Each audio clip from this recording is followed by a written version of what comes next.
Everyone deserves a place to call home. Housing's not just a roof over our heads, it's a fundamental human right. Good housing shapes our health, our education, and our communities. Every Kiwi deserves the chance to thrive, but sadly this isn't the reality for many. Right now, Aotearoa New Zealand is not delivering the affordable homes we need. Over 20,000 households are waiting on the housing register, and more than 100,000 people face severe housing deprivation.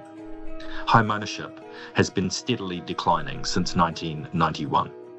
This situation didn't come about suddenly. Decisions by successive governments have contributed to ongoing issues such as insufficient housing supply, unaffordability, and inequitable access to housing.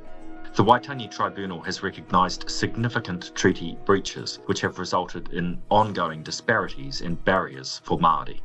Despite decades of government initiatives, the housing situation remains complex, confusing and worsening. Falling home ownership rates, rising rental prices, and more families waiting on the housing register are stretching the system thin. Each year, around $5 billion of taxpayer money, that's $5,000 million, is spent on housing support. This includes the accommodation supplement, income-related rent subsidies, and emergency, transitional and social housing. Community and social housing providers are working to address the current challenges through local partnerships and innovative approaches. Navigating this complexity is challenging. Multiple agencies, Ministry of Social Development, Kāinga Ora, iwi, developers and community housing providers are all part of the puzzle, sometimes making it harder for families to get timely help. And the cost of properly housing those currently waiting is conservatively estimated at $13 billion. So how did we get here? In 1905, New Zealand introduced the world's first public housing policy, aiming to provide affordable homes for workers. However, limited funding and political commitment led to its discontinuation the following year. In the 1930s, the Great Depression prompted a major state housing drive, with government-built homes designed specifically for the nuclear family model.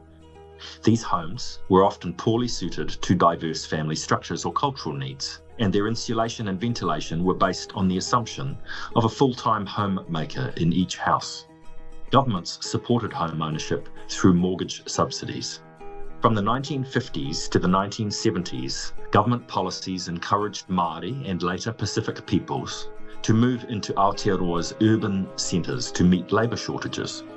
However, housing policies failed to adequately plan for or accommodate the rapid urban migration, leading to widespread overcrowding and unsuitable living conditions.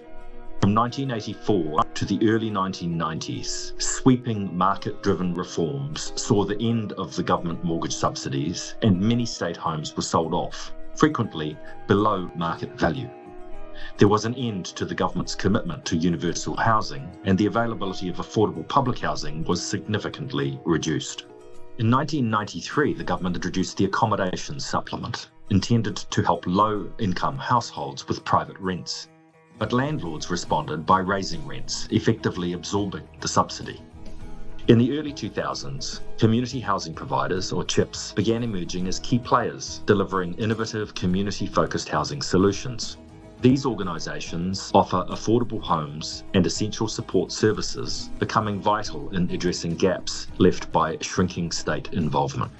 In 2019, Kāinga Ora was established as a centralised housing provider and urban development agency to better coordinate housing provision. Yet despite this, housing remains unaffordable with ongoing shortages and significant unmet need. History shows good intentions mixed with short-sighted policies, structural inequities and missed opportunities. But there is hope. Social and community housing providers are stepping up, supporting over 100,000 households with affordable, stable housing and vital support services. They bring local knowledge, flexibility and a deep commitment to communities, helping families find not just a house, but a home. You can be part of the solution. The Community Housing Aotearoa Sector Induction can help you learn more about housing in Aotearoa and discover how you can help change lives for the better.